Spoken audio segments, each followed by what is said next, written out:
ദൈവനാമത്തിന് മഹത്വമുണ്ടായിരിക്കട്ടെ. എൻ്റെ പേര് ജെസ്സി ലിയോ. ഞങ്ങൾ ബാംഗ്ലൂരിൽ നിന്നും വരുന്നു. 2022 ഏപ്രിൽ മാസത്തിലാണ് ഞങ്ങൾ ഉടമ്പടി എടുക്കുന്നത്. 2021 ഞാൻ കൃപാസനത്തെക്കുറിച്ച് അറിയുന്നതും ധ്യാനം കേൾക്കാൻ തുടങ്ങുന്നതും അങ്ങനെയൊരു പ്രാർത്ഥനാ ജീവിതം ഉണ്ട് എന്നുള്ളതിലേക്ക് അതറിയാനും അതിലേക്ക് ചുവട് വെച്ചു വരാനും പരിശ്രമിക്കാൻ തുടങ്ങിയത്. ഉടമ്പടിയിലേക്ക് വരാനുണ്ടായ കാരണം 2021 നവംബറിൽ എൻ്റെ ഹസ്ബൻഡിന് തൈറോയിഡെക്ടമി സർജറി ചെയ്തിരുന്നു. തൈറോയിഡ് എടുത്തു മാറ്റുന്ന ഒരു സർജറി. ആ സർജറിക്ക് ശേഷം ആ തൈറോയിഡ് കംപ്ലീറ്റ് അവർ റിമൂവ് ചെയ്തിട്ട് ഞങ്ങളെ കാണിച്ചു. എന്നെയും എൻ്റെ ഫാദർ ഇൻ ലോയിനെയും ഞങ്ങൾ മാത്രമാണ് അത് കണ്ടത്. അപ്പോൾ അതിൻ്റെ സിറ്റുവേഷൻ വെച്ചിട്ട് ഡോക്ടർ അവരുടെ മെഡിക്കൽ ലാംഗ്വേജിൽ വളരെ വ്യക്തമായി അവർ പറഞ്ഞു, ഇതിന് ഫർദർ ട്രീറ്റ്മെൻറ്റ് ആവശ്യമുണ്ട്. ഇപ്പം ഞങ്ങളിത് ബയോപ്സിക്ക് അയക്കുകയാണ്. അപ്പം നിങ്ങളതിന് റെഡിയായിട്ടിരിക്കണം. ബയോപ്സി റിസൾട്ട് വന്നു കഴിയുമ്പോൾ അതിന് തുടർന്നുള്ള ട്രീറ്റ്മെൻറ്റ് നിങ്ങൾ തുടങ്ങാൻ റെഡിയാകണം. അപ്പോൾ അതിൽ ഫാമിലിയിൽ ബാക്കിയുള്ള അറേഞ്ച്മെൻറ്റ്സൊക്കെ ചെയ്തോളൂ എന്ന്. സർജറി കഴിഞ്ഞ് ഞങ്ങൾ ഹോസ്പിറ്റലിൽ നിന്ന് ഡിസ്ചാർജ് ആകുമ്പോൾ ഈ പോസ്റ്റ് ഡിസ്ചാർജ് ഒരു കൗൺസിലിംഗ് പോലെ 2 വ്യക്തികൾ വന്നിട്ടും ഞങ്ങളോട് ഈ റിസൾട്ട് വന്നു കഴിഞ്ഞാൽ അത് ക്യാൻസർ ആവാനാണ് സാധ്യത, അപ്പോൾ അതിന് എന്തൊക്കെ ചെയ്യണം എന്നുള്ള എല്ലാ സ്റ്റെപ്സും ഒരു വലിയ ഒരു തയ്യാറെടുപ്പ് നൽകുന്ന പോലെ, എന്ത് ഭക്ഷണം കൊടുക്കണം, എത്ര ദിവസം നിങ്ങൾ ഹോസ്പിറ്റലിൽ വീണ്ടും വരണം, എന്തൊക്കെ കാര്യങ്ങൾ ചെയ്യണം, എത്ര ദിവസം മക്കളിൽ നിന്നും കുറച്ച് ഡിസ്റ്റൻസ് കീപ്പ് ചെയ്യണം, ഇങ്ങനെ ഞങ്ങളെ എഡ്യൂക്കേറ്റ് ചെയ്തുകൊണ്ടിരുന്നു.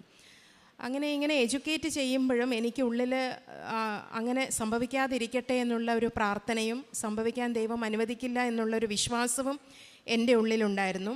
എന്നിരുന്നാലും ഈ അഡ്വൈസ് എല്ലാം കേട്ട് ഞങ്ങൾ ഡിസ്ചാർജായി പോകുന്നു, വീട്ടിലേക്ക് പോകുന്നു.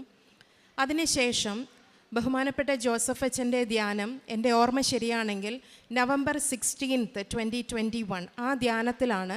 അപ്പം ഞാൻ ഉടമ്പടി ധ്യാനം കേൾക്കാൻ തുടങ്ങി, പ്രാർത്ഥിക്കാൻ തുടങ്ങി. അപ്പം ആ ഡേറ്റിലുള്ള ധ്യാനത്തിൽ അച്ഛൻ്റെ ആശീർവാദം, അച്ഛനിങ്ങനെ ശക്തമായ ആരാധന ആശീർവാദത്തിലൂടെ അച്ഛൻ പറയുവാണ്, ഇന്ന് ഈ ആരാധനയിൽ പങ്കെടുത്ത് വിശ്വാസത്തോടുകൂടി പ്രാർത്ഥിച്ച നിങ്ങളാരും നാളെ നിരാശരാവില്ല. അപ്പോൾ അച്ഛനത് വീണ്ടും എടുത്തു പറയുന്നുണ്ട്. അപ്പം ഞാൻ അതിന് വളരെ ഇമ്പോർട്ടൻസ് കൊടുത്ത് ഞാൻ പ്രാർത്ഥിച്ചു, ഞാൻ നിരാശയാകരുത്. കാരണം എൻ്റെ ഹസ്ബൻഡിൻ്റെ റിസൾട്ട് വരുന്നു പറയുന്നത് നാളെ, നെക്സ്റ്റ് ഡേ ആയിരുന്നു, ഈ ധ്യാനം കഴിഞ്ഞിട്ടുള്ള വെരി നെക്സ്റ്റ് ഡേ. സോ ഞാനത് പവർഫുള്ളായി ഞാനും പ്രാർത്ഥിച്ചു. അച്ഛൻ്റെ ആശീർവാദം വീണ്ടും ഞാൻ സ്വീകരിച്ചു. ധ്യാനം കഴിഞ്ഞാലും വീണ്ടും ഞാനത് പ്ലേ ചെയ്ത് വീണ്ടും അത് ഞാൻ സ്വീകരിച്ചു. അച്ഛനിലൂടെ ദൈവം അരുളി ചെയ്തത് സംഭവിച്ചു. എൻ്റെ ഹസ്ബൻഡിൻ്റെ ബയോപ്സി റിസൾട്ട് വന്നപ്പോൾ നെഗറ്റീവായിരുന്നു. ഞങ്ങളതും റിസൾട്ടിന് ശേഷമുള്ള റീവിസിറ്റ് ഡോക്ടറിനെ കാണാൻ ചെന്നപ്പം സർജനും വളരെ അത്ഭുതമായി. യാതൊരു കുഴപ്പമില്ല, നത്തിങ് ടു വറി, ഒരു പോസ്റ്റ് സർജിക്കൽ ട്രീറ്റ്മെൻറ്റിൻ്റെ ഒന്നും ആവശ്യമില്ല.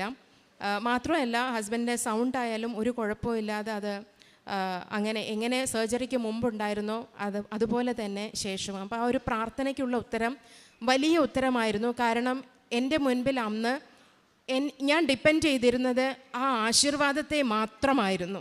കൃപാസനത്തിൽ നിന്നുള്ള ആശീർവാദം മാത്രമായിരുന്നു എൻ്റെ ഏക പിടിവള്ളി. അതിൽ ഞാൻ വിശ്വസിച്ചു. കർത്താവിനോട് ഞാൻ പ്രാർത്ഥിച്ചു. കാരണം ഡോക്ടേഴ്സും ബാക്കി അസിസ്റ്റൻസ് എല്ലാവരും തന്നെ ഞങ്ങൾക്ക് തന്ന അഡ്വൈസ് വേറെയായിരുന്നു. പക്ഷേ പ്രാർത്ഥനയ്ക്ക് ഉത്തരം ആശീർവാദത്തിൻ്റെ ആ ഒരു വലിയ ശക്തി ഞാൻ അതിൽ വിശ്വസിക്കുന്നു. ഇതായിരുന്നു ഈ കൃപാസനത്തിലേക്ക് വരുന്നതിന് മുമ്പുള്ള അനുഭവം. ആ അനുഭവത്തോടു കൂടിയാണ് ഞാൻ കൃപാസനത്തിലേക്ക് വരുന്നതും ഇവിടുന്ന് ഉടമ്പടി എടുക്കുന്നതും. ഉടമ്പടി എടുത്തതിന് ശേഷമുള്ള ഓരോ ഉടമ്പടി എടുത്തത് ഞങ്ങളുടെ പ്രാർത്ഥനാ ജീവിതത്തെ കുറച്ചും കൂടി ശക്തിപ്പെടുത്താൻ സഹായിച്ചു.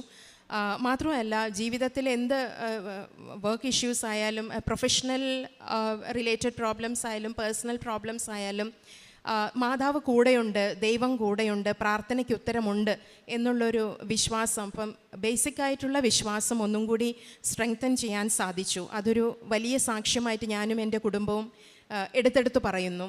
അതോടൊപ്പം എനിക്ക് വാക്സിൻ എടുത്തതിന് ശേഷം, കോവിഡ് വാക്സിൻ്റെ സെക്കൻഡ് ഡോസ് എടുത്തതിന് ശേഷം 2021 പ്ലേറ്റ്ലെറ്റ്സ് ക്ലോട്ടായി കാലിന് ചെറിയ പ്രോബ്ലംസ് വന്നു. അപ്പോൾ അതിൻ്റെ ഭാഗമായിട്ട് ഡോക്ടർ എന്നോട് ജോലി റിസൈൻ ചെയ്യണം, നിങ്ങൾ നിന്ന് ടീച്ച് ചെയ്യാൻ പാടില്ലെന്ന് പറഞ്ഞു. ഞാൻ ജോലി റിസൈൻ ചെയ്യുന്നു.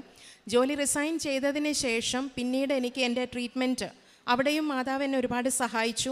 ഇമ്മീഡിയറ്റ് സർജറി വേണമെന്ന് പറഞ്ഞു. പക്ഷേ ഇന്ന് വരെ ഒരു സർജറിയും കൂടാതെ ദൈവം എന്നെ നടത്തുന്നു. ദൈവത്തിന് ഞാൻ നന്ദി പറയുന്നു, ദൈവനാമത്തെ മഹത്വപ്പെടുത്തുന്നു.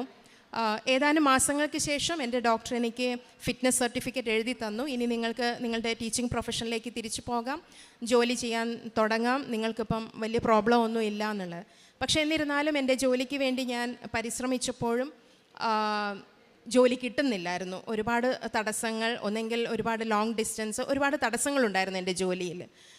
പക്ഷേ ഞാൻ ഇവിടെ വന്ന് ഉടമ്പടി എടുത്തതിന് ശേഷം ഞാൻ ആഗ്രഹിച്ച പോലെ നല്ലൊരു യൂണിവേഴ്സിറ്റിയിൽ എനിക്ക് ജോലി ലഭിച്ചു, പാർട്ട് ടൈം ഫാക്കൽറ്റി ആയിട്ട്. അത് മാതാവിൻ്റെ പ്രത്യേക ഇടപെടലായി ഞാൻ വിശ്വസിക്കുന്നു. അതിന് ഞാൻ ദൈവത്തിന് നന്ദി പറയുന്നു. അടുത്തതായി എൻ്റെ സാക്ഷ്യം, എൻ്റെ ചെസ്റ്റിൽ ഇടതുഭാഗത്തായിട്ടൊരു സിസ്റ്റ് ഉണ്ടായിരുന്നു കുറച്ച് കാലങ്ങളായിട്ട്. അപ്പോൾ അത് എപ്പോഴും എന്നെ ഡിസ്റ്റർബ് ചെയ്തിരുന്നു. പക്ഷേ ജോലിയുടെ തിരക്കിലും അല്ലാതെ നമ്മളുടെ ജീവിതത്തിൻ്റെ തിരക്കിലും അതിനെ അത്ര ശ്രദ്ധിക്കാൻ മനസ്സ് എടുത്തില്ല. പക്ഷേ അത് എടുക്കണം, ഡോക്ടറെ കാണിക്കണം, സ്കാൻ ചെയ്യണം എന്നുള്ള തീരുമാനമായി. പക്ഷേ അതിന് പോകുന്നതിന് മുമ്പ് ഞാൻ ഇവിടെ വന്ന് വീണ്ടും ഉടമ്പടി പുതുക്കി. അപ്പം മാതാവിൻ്റെ അടുത്ത് ഞാൻ പറഞ്ഞിരുന്നു, മാതാവെ ഉടമ്പടി പുതുക്കിയിട്ടേ ഞാൻ പോവുള്ളൂ. ഞാൻ തൈലമൊക്കെ കുരിശു വരച്ചു, പ്രാർത്ഥിച്ചു, പോയി. ഒരു അൾട്രാസൗണ്ട് സ്കാൻ, അതോടൊപ്പം മാമോഗ്രാം രണ്ടും ചെയ്തു. ഡോക്ടർ കുറേ അഡ്വൈസും കാര്യങ്ങളെല്ലാം തന്നു പതിവ് പോലെ. പക്ഷേ അതിൻ്റെ റിസൾട്ട് വന്നപ്പോൾ അവർ ഡോക്ടേഴ്സിൻ്റെ അഡ്വൈസിനെ എല്ലാം മാറ്റി നിർത്തിക്കൊണ്ട് എനിക്ക് യാതൊരു കുഴപ്പമില്ല, നത്തിങ് ടു വറി, ഒന്നും പേടിക്കേണ്ട ആവശ്യമില്ല, you don't bother about that system എന്നുള്ളതാണ് അഡ്വൈസും എനിക്ക് വന്ന റിസൾട്ടും. സോ അതിന് ദൈവത്തിന് ഞാൻ നന്ദി പറയുന്നു. അതോടൊപ്പം ഈ ഉടമ്പടി കാലഘട്ടത്തിൽ ഒരുപാട് ദൈവാനുഗ്രഹങ്ങളും ദൈവത്തിൻ്റെ ഒരു പ്രസൻസും കുടുംബം ശക്തിപ്പെടുന്നതും ഞങ്ങൾ ഫാമിലി കുടുംബം മൊത്തം എക്സ്പീരിയൻസ് ചെയ്തിട്ടുണ്ട്. എൻ്റെ ചെറിയ ആങ്ങളയ്ക്ക് വിവാഹം എന്ന കൂദാശ സ്വീകരിക്കുവാൻ തടസ്സങ്ങൾ ഒരുപാടായിരുന്നു. അപ്പം ഞാൻ ഉടമ്പടി പുതുക്കിയ ഒരു സമയത്ത് ഞാനത് എഴുതി പ്രാർത്ഥിച്ചു. വലിയ അത്ഭുതം എന്ന് പറയട്ടെ, എല്ലാ തടസ്സങ്ങളും മാറുകയും വിവാഹമെന്ന കൂദാശ എൻ്റെ ആങ്ങള സ്വീകരിക്കുകയും നല്ല കുടുംബജീവിതം നയിക്കുകയും ഒരു കുഞ്ഞിനു വേണ്ടി അവർ പ്രാർത്ഥിക്കുമ്പോൾ അതും ഞാൻ പ്രാർത്ഥനയിൽ പ്രത്യേകം മാതാവിൻ്റെ മാധ്യസ്ഥ സഹായം അപേക്ഷിച്ചു കൊണ്ടിരുന്നു. And they are blessed with a baby girl. നന്നായി പോകുന്നു. അതിന് ഞാൻ ദൈവത്തിന് നന്ദി പറയുന്നു. ഇതോടൊപ്പം ഉടമ്പടിയിൽ വെച്ചിട്ടില്ലെങ്കിലും മറ്റൊരു എക്സ്പീരിയൻസ് എൻ്റെ ലൈഫിൽ 2023 കണ്ടിന്യൂസ് ആയ ചുമ, പ്രത്യേകിച്ച് യാതൊരു റീസണും ഇല്ലാത്ത ഒരു ചുമ. ആ ചുമയ്ക്ക് ഡോക്ടറെ ആദ്യത്തെ 10 ദിവസം വീട്ടിലെ ട്രീറ്റ്മെൻറ്റായി പോകുന്നു. സാധാരണ കോഫ്ലിറ്റ് സിറപ്പ് കുടിക്കുന്നു, എന്ത് ചെയ്യാൻ പറ്റുമോ അതെല്ലാം ചെയ്യുന്നു. പക്ഷേ യാതൊരു കുറവുമില്ല. പിന്നീട് ഞങ്ങൾ ഹോസ്പിറ്റൽ പോയി കൺസൾട്ടേഷൻ കാര്യങ്ങൾ ചെയ്യുമ്പോൾ ഒരു ഫിസിഷ്യനെ കാണുന്നു. ആ ഡോക്ടറിൻ്റെ അഡ്വൈസ് പ്രകാരം കുറേ മെഡിസിൻസ് എടുക്കുന്നു, ചുമ മാറുന്നില്ല. പിന്നെ ആ ഡോക്ടർ വേറൊരു സ്പെഷ്യലിസ്റ്റിൻ്റെ അടുത്തേക്ക് വിടുന്നു. അതിനോട് റിലേറ്റഡായ ലങ്സ് റിലേറ്റഡായ കുറേ ടെസ്റ്റുകളും കാര്യങ്ങളും ചെയ്യുന്നു. അപ്പോൾ എനിക്ക് ജോലിയോടൊപ്പം ഡോക്ടേഴ്സിൻ്റെ അടുത്തേക്ക് പോകാനും ബുദ്ധിമുട്ട്, ഇങ്ങനെ കാര്യങ്ങൾ പോയിക്കൊണ്ടിരുന്നു. പക്ഷേ ചുമയ്ക്ക് യാതൊരു കുറവുമില്ലായിരുന്നു. പകലും രാത്രിയും യാതൊരു വ്യത്യാസവും ഇല്ലാതെ കണ്ടിന്യൂസ് ചുമ. അപ്പോൾ ഇങ്ങനെ ചുമ വരുമ്പോൾ സാധാരണ ഇത് എന്തിൻ്റെ സിംറ്റംസാണെന്ന് കാണിക്കുന്നതായ ഊഹങ്ങളുള്ള പല രോഗങ്ങളുടെയും ടെസ്റ്റുകൾ ചെയ്തു. പക്ഷെ അതിലൊന്നും യാതൊരു കുഴപ്പമില്ല. പക്ഷേ ചുമ മാറുന്നില്ല. അപ്പോൾ ഇങ്ങനെ ഒരു രാത്രിയിൽ എനിക്ക് ഒരു ടൈമായപ്പം ഫെബ്രുവരി മാസമൊക്കെ ആയപ്പോൾ രാത്രിയിൽ ചുമ ഒത്തിരി കൂടി എൻ്റെ അമ്മയോട് എൻ്റെ ബ്രദേഴ്സിനോടൊക്കെ കുറച്ച് ദിവസം വീട്ടിലേക്ക് വരാൻ വരെ ഞാൻ പറഞ്ഞു. ആ ദിവസം രാത്രി ഞാൻ കിടന്നുറങ്ങുമ്പോൾ ഭയങ്കര ചുമ. ഞാൻ എഴുന്നേറ്റ് വന്നു. എൻ്റെ ഹസ്ബൻഡിന് ഒത്തിരി ഡിസ്റ്റർബൻസ് കൊടുക്കണ്ടല്ലോ എന്ന് ഓർത്ത് എഴുന്നേറ്റ് വന്നു. ഞാൻ ഹാളിലിരുന്നു, തിരുഹൃദയത്തിൻ്റെ മുന്നിലിരുന്നു, മാതാവിനോട് പ്രാർത്ഥിച്ചു. വെള്ളം കുടിക്കുന്നതിന് പകരം ഞാൻ മാതാവിൻ്റെ തേനെടുത്തു കുടിച്ചു. നന്നായി കുടിച്ചു. അത്ഭുതം എന്ന് പറയട്ടെ, പിന്നീട് ആ രാത്രിയിൽ ചുമയില്ലാതെ എനിക്ക് ഉറങ്ങാനും പറ്റി. പിറ്റേ ദിവസം തൊട്ട് ചുമ ഇല്ല. അപ്പോൾ എൻ്റെ അമ്മയും ആങ്ങളമാരും ഒക്കെ വന്ന് എന്നെ കാണുമ്പോൾ ഞാൻ വളരെ സ്മാർട്ടായിട്ടുണ്ട്, എനിക്ക് യാതൊരു കുഴപ്പമില്ല. അതേ പിന്നെ ആ ചുമ വന്നിട്ടുമില്ല. പരിശുദ്ധ അമ്മ മാതാവിൻ്റെ ഈ മാധ്യസ്ഥത്തിന് നന്ദി പറയുന്നു. നന്ദി. ദൈവനാമത്തിന് മഹത്വമുണ്ടായിരിക്കട്ടെ. അടുത്തതായി എൻ്റെ മക്കൾ നല്ല പെർസെൻറ്റേജ്, നല്ല മാർക്കോടുകൂടി 10th ഒരാൾ 12th കഴിഞ്ഞിരിക്കുന്നു. അത് അവരുടെ ടെസ്റ്റിമണി അവർ പറയുന്നതായിരിക്കും. അടുത്തതായിട്ട് ഇപ്പം എല്ലാവർക്കും അറിയാം കഴിഞ്ഞ മാസം മ്യാൻമാറിൽ നടന്ന ഒരു ഭൂകമ്പം. അപ്പോൾ എൻ്റെ ഹസ്ബൻഡ് എപ്പോഴും ഇൻ്റർനാഷണൽ ട്രിപ്പ് ജോലിയുടെ ഭാഗമായിട്ട് പല രാജ്യങ്ങളിലേക്ക് യാത്ര ചെയ്യുന്ന ആളാണ്. അപ്പം അവിടെ ജോലി ചെയ്തുകൊണ്ടിരിക്കുമ്പോഴാണ് ആ ഭൂകമ്പം ഉണ്ടായത്. എനിക്കൊരു മെസ്സേജ് മാത്രം വന്നു, ഗ്ലോറി ടു ഗോഡ്, ഞാൻ വലിയൊരു ഭൂകമ്പത്തിൽ നിന്നും രക്ഷപ്പെട്ടു എന്ന് പറഞ്ഞൊരു മെസ്സേജ്. പിന്നെ ഞങ്ങളുടെ ഇടയിൽ കമ്മ്യൂണിക്കേഷൻ ഇല്ല, കാരണം അവിടുത്തെ കമ്മ്യൂണിക്കേഷൻ എല്ലാം കട്ടായി. അപ്പോഴാണ് ഞങ്ങൾ ന്യൂസ് വെക്കുന്നതും ഞങ്ങൾ അറിയുന്നത് മ്യാൻമാറിൽ ഇങ്ങനെയൊരു ഭൂകമ്പം ഉണ്ടായി, ഒരുപാട് പേര് രക്ഷപ്പെട്ട് ഓടിക്കൊണ്ടിരിക്കുന്നു, റോഡെല്ലാം ബ്ലോക്ക് എന്നുള്ള വിവരം ഞങ്ങൾ അപ്പോഴാണ് അറിയുന്നത്. ഞങ്ങളുടെ മുന്നിൽ വേറെ ഒന്നുമില്ല, പ്രാർത്ഥന. അപ്പം ഞാനും മക്കളും ഞങ്ങൾ പ്രാർത്ഥിച്ചുകൊണ്ടിരുന്നു. ഒന്നും വിഷമിക്കേണ്ടെന്ന് പറഞ്ഞു. മാത്രമല്ല ഒരാഴ്ചത്തെ ജോലി അവിടെ ചെയ്യാൻ വേണ്ടി പോയ ഹസ്ബൻഡിനോട് ഞങ്ങൾ മെസ്സേജായിട്ട് റിക്വസ്റ്റ് ചെയ്തു, എത്രയും പെട്ടെന്ന് ഇന്ത്യയിലേക്ക് തിരിച്ചു വരണം, ജോലിയേക്കാളും വലുത് നമുക്ക് ജീവിതമാണെന്നുള്ളത്. കോർപ്പറേറ്റ് കമ്പനീസാണ്, പെട്ടെന്ന് പെർമിഷൻ ലഭിക്കാൻ വളരെ ബുദ്ധിമുട്ടാണ്. എന്നിരുന്നാലും പെർമിഷൻ ലഭിക്കുകയും എൻ്റെ ഭർത്താവിന് യാതൊരു പോറലും ഏൽക്കാതെ സർവശക്തനായ ദൈവം വീടെത്തിക്കുകയും ചെയ്തു. അതിന് ഞാൻ ദൈവത്തിന് നന്ദി പറയുന്നു. ഞാൻ എൻ്റെ ഹസ്ബൻഡിന് കൊടുക്കുന്നു. അതിൻ്റെ കൂടുതൽ ഡീറ്റെയിൽസ് ടെസ്റ്റിമണി എൻ്റെ ഹസ്ബൻഡ് പറയുന്നതായിരിക്കും. As my wife rightly pointed out, it was a nightmare for me in Myanmar. It was 28th of March 2025 when actually I was working in a hospital. I'm working for a pharmaceutical company, a wellness company. So we were working as usual, and that was the time where the earthquake was struck very badly, and it was 7.7 in the Richter scale, the magnitude. It was so bad, and it has claimed close to 6,000 lives, and I have survived even without a small wound. All the airports were closed because of the damaged airstrip. I was unable to travel back to India. We live in Bangalore. So again, there is only one connecting flight that is coming via Bangkok to Bangalore. Luckily, with the grace of God, with the mercy of Mother Mary, with the intercession of Mother Mary, I got a flight which I could able to travel back safely. So that is one of my life-changing experience, because earlier, whenever I go for confession, I have a set of things which I will tell in a sequence. But now, when I go for confession, I prepare myself. I will go very clearly, and I know what I have done and how to do that. And my wife will always give that udambadi uppu and honey, and I will always carry the kashrubam with me wherever I go, because I travel to many countries. It is not always a good vibe, even though it is a very good hotel rooms, but the vibes are not that good. I will not get a proper sleep. So as my wife told that, I always sprinkle the udambadi uppu on the bed, and then I'll go to sleep, and from thereafter I started getting a peaceful sleep. This is one. Number two, years back I was suffering from dengue, and my platelets level was so low, and the doctors told that it is very critical. And from there, I prayed to Mother Mary that if I could come back to this life, I will give my platelets, that is blood donation platelets, to those who are in need, who are affected with dengue, which I am started doing it. And I'm also a part of St. Vincent de Paul Society from St. Thomas Church, Jalahalli. So in whatever possible ways which I can do, truly I started doing it. And it is completely a miracle in all the ways. As my wife had rightly said, the thyroidectomy, even I started believing that I am going to suffer from cancer, and I'm going to get a husky voice probably after my surgery, because that was the advice from the doctor. But as a miracle, through the intercession of Mother Mary, I'm perfectly fine now. Yes, I do take some thyroxine pills in the morning, but absolutely I'm perfect. Glory to God. Glory to Jesus Christ. Ave Maria. I give it to my children. Ave Maria. I'd like to share my class 10 ICSE board examination. It was always my dream to come out with a really colorful percentage. So in my 9th and 10th, I was the class topper, but my percentage was not up to the mark. I used to always get 83, 84 range, maybe not even distinction sometimes. So it was my prayer, my desire to come out of the school with colorful percentage.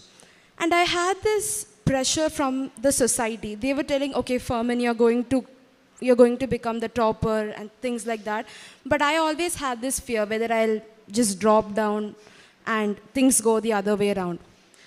But then I started believing in God and in myself, and I started taking things seriously.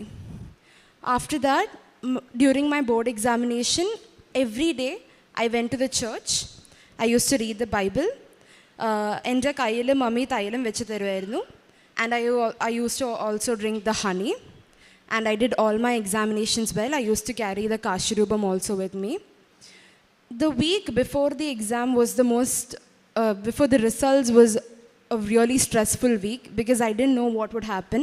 And ഒരുപാട് friends എന്നെ കളിയാക്കിയായിരുന്നു, നീ ഒന്നും എവിടെയോ എത്തില്ല എന്നൊക്കെ. But then I believed in Mother Mary, I believed in Jesus. I told Jesus, whatever I get, I'm going to surrender it to you. The week before the results, one Tuesday, I attended Father Joseph's retreat, and Father also prayed for the results. I also did the fasting. And finally, the results came, not by merit, but by grace. I became the school topper with 98.6 in ICSE. Thank you so much, Jesus. After this, when I got into my 11th grade, I kind of somewhere lost my focus. I got distracted by my responsibilities and stuff like that. So even though I was the school topper in 10th, I was not able to do well in my 11th. അതുകൊണ്ട് തന്നെ I had to face a lot from the society. അപ്പോൾ എനിക്ക് വീണ്ടും ആഗ്രഹം ഉണ്ടായിരുന്നു 12th എനിക്ക് എങ്ങനെയെങ്കിലും നല്ലൊരു പെർസെൻറ്റേജ് എനിക്ക് കിട്ടണമെന്ന്. പക്ഷേ it was really difficult because എനിക്ക് ആ ടച്ച് പോയിൻ്റായിരുന്നു. എവിടെയൊക്കെയോ I lose the focus and I took statistics. So എനിക്ക് മാത്സ് അത്ര വരാത്തല്ല. I don't like math as such. So എനിക്ക് ഓൾവേസ് സ്റ്റാറ്റിസ്റ്റിക്സിനോട് ഒരു പേടിയുണ്ടായിരുന്നു. എനിക്ക് എങ്ങനെയാണ് സ്റ്റാറ്റിസ്റ്റിക്സ് നല്ല മാർക്ക് കിട്ടാൻ. പക്ഷേ mummy told do hard work will bring results. And every time before statistics, I used to pray to Mother Mary, read the Bible, and then do my work. As a miracle, I got out in my 12th board examination statistics. Glory to God. Thank you, Mother Mary. ഒരായിരം നന്ദി ഈശോ. എൻ്റെ പേര് Andrew. ഞാൻ എൻ്റെ 10th റിസൾട്ടിനെ കുറിച്ച് ഒരു test മണി പറയാനാണ്. ഞാൻ എൻ്റെ 10th വന്നിട്ട് ഒട്ടും നല്ലോണം ചെയ്തിട്ടുണ്ടായിരുന്നില്ല. I scored only 70% in my term, and it was only 73% in my last pre-board. അപ്പോൾ ടീച്ചേഴ്സ് എല്ലാവരും പറഞ്ഞു പ്രീ-ബോർഡ് കഴിഞ്ഞാൽ മാക്സ് ടു മാക്സ് 10% കൂടുതലുള്ള വേറെ ഒന്നും കിട്ടില്ല. ബട്ട് എനിക്ക് ആഗ്രഹം ഉണ്ടായിരുന്നു ഒരു 90% 95% മേലെ എടുക്കണമെന്ന്. So I started working hard, but ഒട്ടും എനിക്ക് കിട്ടുന്നില്ല PYQ സാമ്പിൾ പേപ്പേഴ്സ് ഒന്നും. അപ്പം ഞാൻ പ്രാർത്ഥനയിൽ ഒരുപാട് സ്ട്രോങ് ആവാൻ തുടങ്ങി. ഞാൻ കുർബാനയ്ക്ക് പോകാൻ തുടങ്ങി, കുമ്പസാരം ആഴ്ചയിലും. അതേപോലെ തന്നെ ബൈബിൾ വായന മുടക്കാതെ ഞാൻ ചെയ്യും. പിന്നെ മമ്മി ഉടമ്പടി പ്രാർത്ഥന ചെയ്യുമ്പോൾ ഞാൻ രാവിലെ അതിൽ അറ്റൻഡ് ചെയ്യുമായിരുന്നു. ചില സമയമൊക്കെ 11 മണി വരെയൊക്കെ പഠിച്ചിട്ടായിരിക്കും 5 മണിക്കൊക്കെ എണീറ്റ് പറയാം. It was very stressful, but still I kept going. And എക്സാംസൊക്കെ എനിക്ക് ശരിക്കും പറഞ്ഞാൽ അത്ര ഒരു കൺവിൻസിങ് ആയിട്ടില്ലായിരുന്നില്ല. ഞാൻ ശരിക്കും വിചാരിച്ചു I will get only 85%. But when results came, all glory to God, I got 95.4%. So this is my testimony. Thank you, Jesus. Thank you, Mama. So as a family, we are very, very happy. We rejoice in Lord. As Father says, it's not by merit, but by grace. Ave Maria. Thanks be to God. First കൊറിന്ത്യക്കാർക്ക് എഴുതിയ 1-ാം ലേഖനത്തിൽ അധ്യായം 7:24 തിരുവചനം പറയുന്നു, അതുകൊണ്ട് സഹോദരരെ, ഏതവസ്ഥയിൽ നിങ്ങൾ വിളിക്കപ്പെട്ടുവോ ആ അവസ്ഥയിൽ ദൈവത്തോടൊത്ത് നിലനിൽക്കുവിൻ.